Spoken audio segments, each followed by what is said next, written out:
Hey guys, Trevor here. And in this video, I'm going to show you how to hide your phone number on your iPhone or make anonymous calls.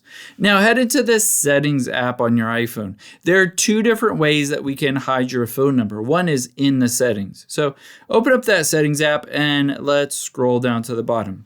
At the very bottom, you'll be able to see the option that says Apps. Let's get into your apps.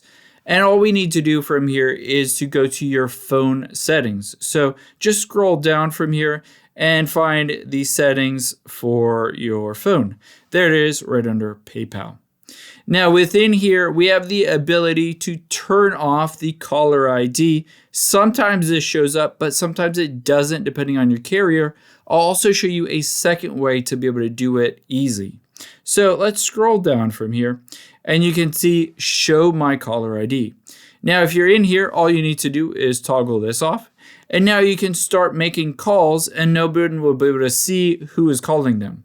Or if you want to be extra sure, or if that doesn't work for you, you can dial star and then 67.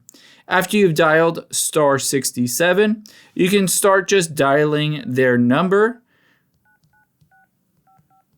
just some random number, and then hit call. And now with star 67 before that phone number, it'll say no caller ID or it won't show your caller ID. I hope this helps. If it did, hit the subscribe button down below and I'll catch you on the next one.